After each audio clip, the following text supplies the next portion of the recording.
What is going on, guys? Welcome back to the channel, and today we're back with another monthly Q&A, this one being the Q&A for December. Now, as always, I will be doing the channel member questions first and then the regular Discord questions after that, but I always like to start with the question in the thumbnail and title, just so that you guys aren't sitting through a whole video to hear the topic you guys clicked on the video for, so I'll get to that one first and then the rest afterwards. If you're interested in getting Q&A priority as well as some other awesome rewards, then consider supporting the channel by becoming a member, or if you want to ask a question normally, then feel free to join the Discord as well, and the link to that is down in the description. But anyway, with all of that out of the way, guys, let's get stuck into the questions. So the first question we have here, which is actually a channel member question anyway, so it works out perfectly, and this one is from Alice, and he says, where would you rank the launch of 2042 compared to the other Battlefield titles? This is a really good question, and it's something that I have sort of been thinking about quite a bit, because obviously this hasn't been the greatest launch, and the thing with DICE games and specifically Battlefield games, they always tend to have pretty shaky launches. So I've actually just already been thinking about this one in my head over the last few weeks, and I'm glad you asked, because I think a lot of people kind of assume this is the worst, you know, the first bad one, I guess you would say, when in reality, like, I don't even think this is close to being the worst Battlefield launch. So yeah, it's a good thing to bring up, because a lot of people are just sort of really worried about this game specifically, and rightly so. There's a lot of stuff wrong with the game, but for any of us who have been around a long time in the Battlefield community, we all kind of know that, like, this is just generally how it goes. It seems that launching a game of this scale is just kind of always going to go poorly, which it kind of sucks, and we shouldn't have to deal with that. Like, it's kind of unfair on us in a way, but at the same time, like, I think any of us who have been around just kind of come to expect this by now. So as for where I would rank it, like I said, it's definitely not the worst launch for me. There's been some really bad launches in the past. I think the ones that stand out for me are Battlefield 4 and Battlefield 5. For those who weren't around back in the Battlefield 4 days, that game was like genuinely unplayable at launch. Like, it was just so broken. The netcode was broken. There was like really bad hit registration issues where you literally would shoot a whole clip into someone and they just wouldn't die, which, to be honest, I've heard some people saying that about this game as well, but at least for me, it hasn't been quite as bad. I've had a few hit reg issues, but for the most part, it's not nearly as bad as it was in the Battlefield 4 days. And yeah, if you ask anyone who was around back then, most of them will say that, yeah, it took probably close to a year for that game to be where it should have been. And yeah, the way that it ended, that game is, in my opinion, the best Battlefield game, but it definitely was not that at launch. So I think Battlefield 4 for me was probably the worst one, and then Battlefield 5 it's kind of a weird one. It was more of a disappointment than it being objectively bad. Like, there was just a lot of stuff that I personally didn't like, and there was definitely a lot of stuff that was objectively bad as well, but it was probably not quite as like broken as Battlefield 4 was. Yet it was also probably more disappointing, because it was just like, it kind of felt like we'd gotten past that. Battlefield 1 had a really good launch, so, you know, after that we were thinking, oh, maybe the launch won't be so bad anymore, and yeah, that just wasn't the case. So Battlefield 4 and 5 for me are probably worse than 2042 in terms of the launch. And then, yeah, like I said, Battlefield 1, that launch was actually surprisingly really stable.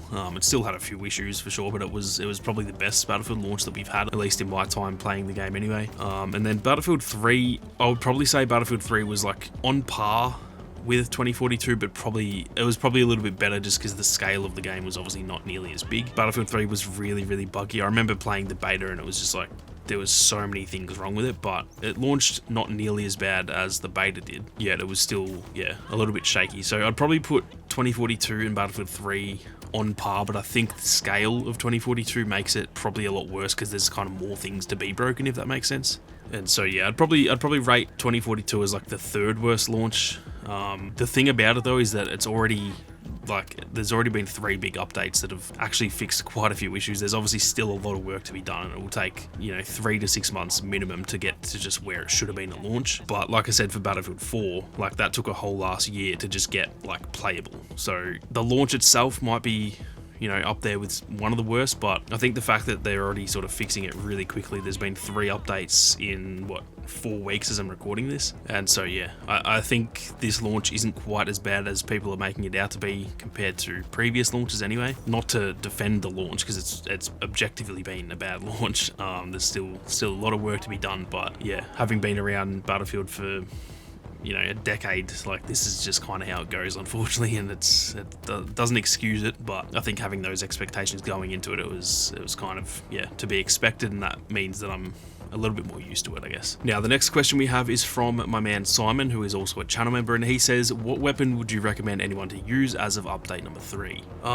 There's quite a few good weapons, actually, to be honest. I think the 3 for me that I would probably recommend for everyone is the AK-24. I think that's probably pushing the best weapon in the game. It's kind of hard to tell, but for me anyway, I think that's the best weapon in the game. The AC-42 is also really, really good if you like burst fire weapons. It has a crazy rate of fire for a burst fire weapon, and yeah, it just feels pretty well rounded. And then for me personally, the MP9 is also a really, really good one to use. It's kind of on par with the Vector, or the K30, whatever it's called in this game, but it's, to me, it's just a little bit more accurate, and the recoil is just a little bit less crazy. So yeah, I think the 3 that I would point out would be the AK-24, the AC-42, and the MP9. But yeah, that being said, there's probably going to be some balancing updates, you know, coming pretty soon. So we'll have to wait and see. But at least as of update number 3, they would be the top 3 weapons for me. The next question is from my man Doug, and he says, what are the best loadouts / specialists for vehicle destruction? Now, we actually talked about this a little bit in the Discord, and I might actually make a full video on this, because this is something that I am pretty, I guess, I don't know if you'd say passionate about, but I love taking out tanks, because I'm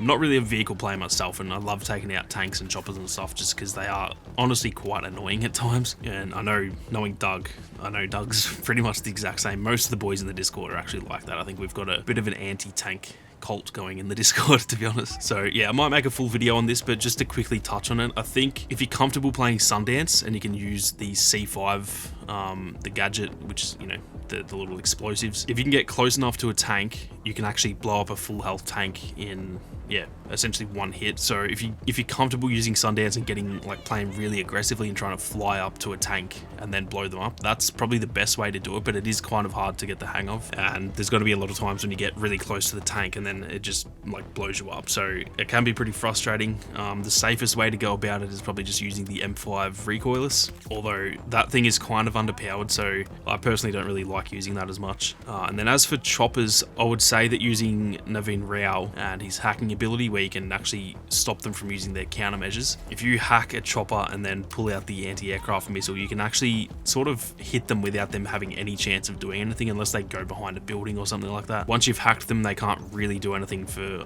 you know, 5 to 10 seconds. I'm not really sure what the exact time is, but then yeah, if you quickly pull out the Stinger missile, you can pretty much take them out and they can't do anything about it. So those are probably the easiest ways to do it, but like I said, I might actually make a full video on that. I know in All Out Warfare, like, the vehicle spam is pretty frustrating. I kind of die to, like, I reckon, honestly, not even joking, half of my deaths come from vehicles. So yeah, I know a lot of people are frustrated with the vehicle spam, and I might toy around with some different loadouts and actually make a full video on just how to take out vehicles, because I know if you're an infantry player like I am, it can be pretty frustrating when there's just, you know, vehicles running around the map that you just can't really stop. So yeah, I might make a full video on that, but at least for now, hopefully that does help a little bit. Now, the last question we have here is from my man Jazza, and he says, what are the 3 biggest fixes / changes or additions the game it needs to truly live up to the love letter to Battlefield status? Now, I did mention this quickly in the Discord. The love letter to Battlefield is mostly, that was their thing for Portal. Like, Portal is their love letter, not the entire game necessarily. But I do still think that there's a lot, you know, there's a lot to be done to the actual base game, and even to Portal as well, that, you know, needs to be done to get through that love letter status. For me, the biggest fixes are probably those, like, legacy additions, like the server browser and the scoreboard and stuff like that.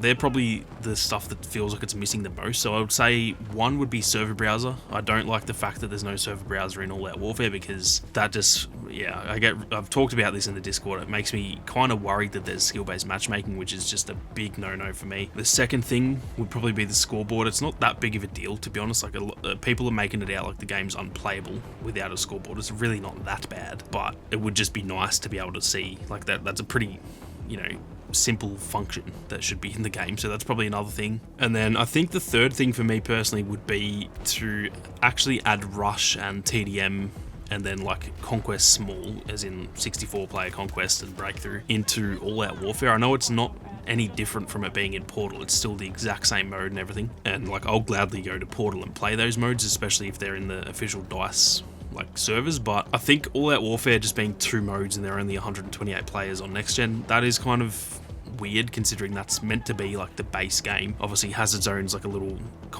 spin-off mode, and then Portal is, even though it's probably the biggest area of the game, it is still a separate section. And to me, All Out Warfare, that's meant to be like, that is Battlefield 2042, you know what I mean? So I think they really need to add those modes into the like official 2042 game rather than in Portal. It doesn't make that much of a difference, but I think just people are going to find it easier when it's on, you know, in the official game rather than in Portal. A lot of people are a little bit skeptical about Portal because, you know, it doesn't have the correct XP gain and stuff at the moment. So a lot of people are kind of just, you know, bearing with All Out Warfare, even though they don't really want to. They're just trying to level up their weapons and stuff. And so yeah, I think that third thing would be just adding those pretty fundamental modes like Rush and TDM. They're like vanilla modes in most of the games in the past.